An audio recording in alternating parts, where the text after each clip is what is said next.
for today's video, itutur ko kayo sa Quiapo. Ay, hindi ko pala kayo itutur, ililigaw ko pala kayo. Yung announcer nga ng LRT ay parang may sipon, kaya siguro ganun siya magsalita. At dahil nakababa na nga tayo ng LRT, galing tayo sa Antipolo at bumaba naman tayo sa Recto. Nakapila nga pala kami dito sa pilahan. So ayan, dahil yung beep card namin is isushoot na namin dito. Ay nako mga auntie ko, yung katangahan ko nga dinala ko dito, yung beep card ko pala is baliktad mga auntie, kaya hindi siya na-shoot. So bumalik pa ako. Sabi ko nga sa inyo, hindi ko kayo itutur, ililigaw ko kayo. Papunta nga pala kami nito ni Annabel sa Quiapo Church. Pero mga auntie ko, hindi pa kami nakakarating ng Quiapo Church, pero yung hallway talaga dito is marami ka na makikita ng kung ano-ano na pwede mong bilhin. Kabila ang kalsada, makikita mo na mga murang bilihin, mga tempered glass, o kung ano-ano pa mga auntie ko, napakamura lang. Papunta pa nga lang kami sa Quiapo Church, pero mga auntie ko, yung may hallway kaming nadaanan, at alam nyo ba kung anong binebenta nila? Yung basta, ganun, yung alam nyo na yun, huwag nyo na intindihin. Sa part nga na ito mga auntie ko is talaga yung leeg ko humahaba dahil hinahanap ko talaga yung Quiapo Church kung saan ba talaga banda. Kasi naman mga auntie ko, bawat likod ko is may makikita ka mga damit, may mga, ang dami mo talaga makikita dito mga auntie ko, may pagkain, ayun, katulad niyan. O, diba? Sa part nga na ito is tumawid naman kami sa kabilang kalsada para naman makita namin kung ano ba yung pinebenta sa kabila. Para pagbalik namin is may idea na kami kung ano yung pamimili namin, diba?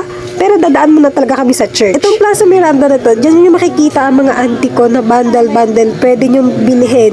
At parang naka-sales na siya. Kung gusto nyo mag-reseller, ayan mga auntie ko, pwede kayo dyan pumunta sa Plaza Miranda. Dyan nyo makikita yung mga murang bilihin. Actually mga auntie ko, hindi lang Plaza Miranda talaga yung nagbibigay ng wholesale. Kung gusto mo maging reseller o retailer, pwede ka dyan mga auntie ko. Basta magkahanap ka lang talaga. Kung makakausap mo yung seller, mas maganda. Pag marami kasi ang binili mo, automatic na yun, mas malaki yung discount na ibibigay nila sa'yo. Saan naman nga nito mga auntie ko, itong hallway na dinadaanan namin is malapit na kami sa gilid ng church. So dahil meron kami nakita na tempered glass dito na po 50 pesos lang mga auntie ko, sabi namin magpapatempered kami, mga auntie ko. Pero mga auntie ko, hindi na tuloy yung patempered namin. Hindi na kasi nagpapangsyon yung utak namin dahil hindi pa kami nakakain ng umaga, tanghalian dito tempered pa rin ng cellphone na yun. Ito ng mga sikura. At dahil nandito mga tayo sa gilid ng church mga auntie. Nakikita niyo yan? Yan yung mga payong na yan. Sila yung mga nagbebenta ng mga kandila na pwede mong sindihan sa simbahan. Ang nakakalungkot lang doon mga auntie ko, hindi kami nakapagtirik ng kandila dito. Kasi hindi namin alam kung saan kami maglalagay ng kandila. Pero may mga tindahan kasi, ayan, yung mga nakapayong na yan is pwede ka magtirik doon sa may harapan nila, or hindi mo yung mga lalagyan doon mo sila pwedeng sindihan, mga gano'n. Tapos mga auntie ko, itong hallway na to is may mga herbal medicine ka makikita. Talaga yung mga herbal maaamoy mo. Tapos may mga puon din dyan, mga bracelet, ayan, may mga black Nazarene, may mga panyo. Ikaw na lang talaga mamimili kung anong gusto mong bilhin dyan. Tapos may mga calendar. Depende talaga, ang dami yung mapagpipilian dito. Pero yung halimuyak dito ng mga herbal, talaga namang lilingon ka kung nasaan nang gagaling yung herbal na yon. Mga auntie ko, nandito na tayo sa exciting part. Nandito na po tayo sa front ng simbahan ng Quiapo. Alam niyo ba mga auntie ko, sabi ko, salamat. For the first time in my life, mga auntie ko, nakapunta ako ng Quiapo Church. Sabihin niyo ng OA ako mga auntie ko, pero iba kasi yung feeling na gusto mo mapuntahan yung isang lugar at napuntahan mo na talaga. First time ko talaga makapunta dito sa Quiapo Church na to at kaya naman talagang nag-video sa buong palibot niya dahil gusto ko magkaroon ng memories dito sa Quiapo. So dahil nagpipray pa sila dito sa may puon na yan na nakapako si Jesus, so ikot muna tayo para naman mag-sign up the cross dahil bubasta lang ako pumasok pero hindi ako nag-sign up the cross kasi naman hindi ko nakikita si Angel dito ba. Pagpasok ko wala si Angel sa harapan ba? Naging bruha na tayo for today's vlog mga auntie ko. Sa part na to mga auntie ko is tiningnan ko pa kung meron puon dito sa may gilid ng simbahan mga auntie ko dahil meron nga siyang mga puon dun sa loob pero nakalak. So, pumunta naman ako sa gilid. So, dito na tayo. So, yan, magdadasal-dasal muna tayo dito mga auntie ko. Tapos, punas-punas na rin sa kanya. Yung mga gawain ng mga Catholic, mga ganun yung gawain ko mga auntie ko. Bahala kayo kung anong relihiyon nyo, kung ano, bakit nyo ginagawa yan. So, wala akong pake doon.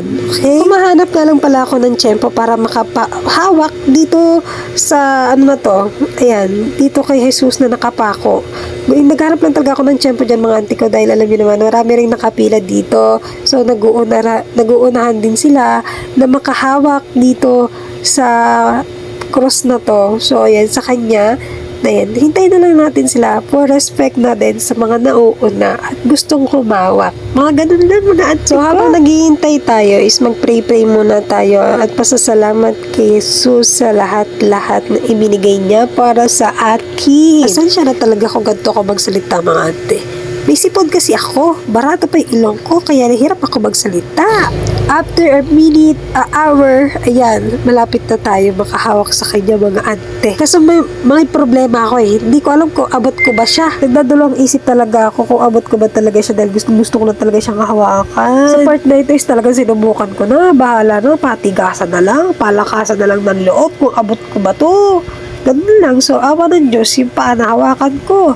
O, diba? Parang ano lang, daliri ko lang nahawakan. At pagkatapos namin sa Quiapo Church, pumunta naman kami dito sa labas. Sa harapan ng Quiapo Church na to, is paglabas mo, may makikita ka ng mga pagkain sa palibot. Kaliwa ang pagkain nga, ang makikita mo dito sa harapan ng Quiapo Church. Siyempre, kung wala kang pera, tumingin ka na lang. Namin, dahil wala kami pera, tumingin lang kami. Kasi wala kami pabili. Nangaasar talaga sila, no? At pagkabalik namin ng Plaza Miranda, is nakita ko si Kuya na nagtitinda Pag-wholesale. sa cellphone. Pag wholesale.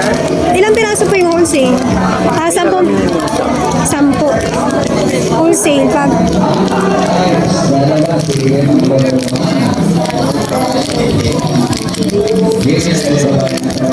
10 ganito, 10 piso. Pero kapag isang piraso, 20. So doon ka na sa mountain. 10. Ay, hindi.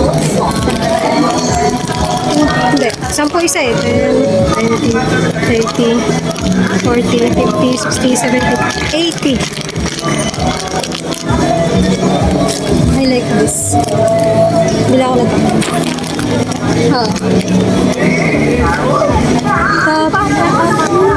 Ha?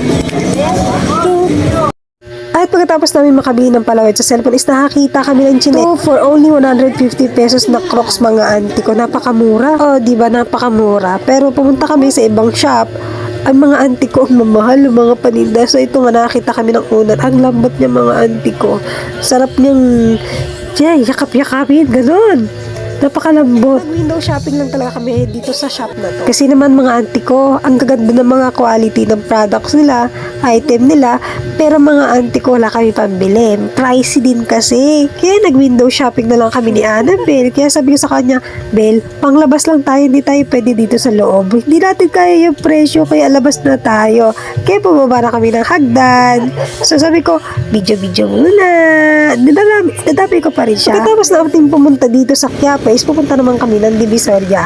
Sumakay nga lang pa kami dito ng Badja. At dito, bumaba kami sa 168 building. So, ayan. Kasi titingnan namin, sabi kasi ng mga tiga dito is marami rin daw mabibili sa 168. Kaya kami, pupunta kami dito sa 168. Pasok mo nga dito sa 168 mall na to, mga auntie ko. Napakarami rin na pwede mong pagpilian.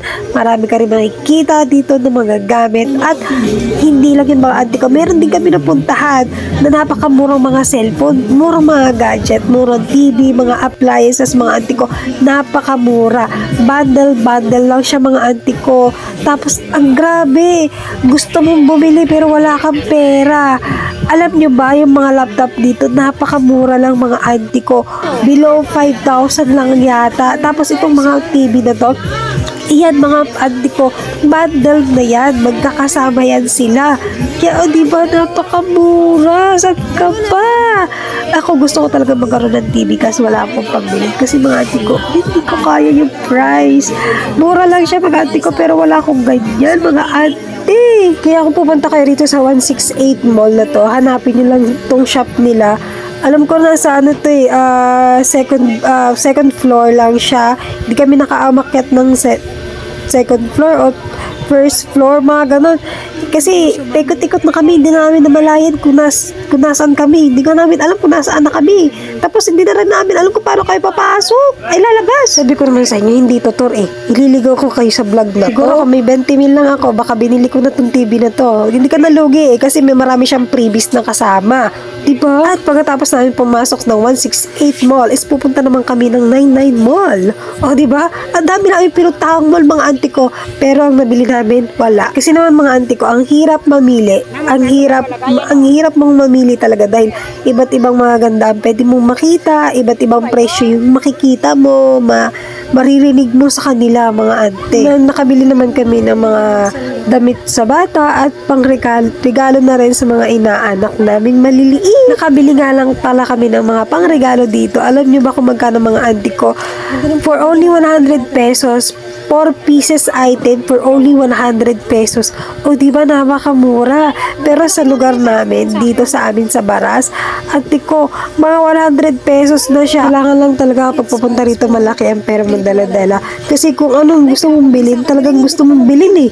Ganun yung feeling. Kaso kapag wala kang pera, mag-taste ka na lang. So, dito na lang ang ating video. Thank you sa pakikinig.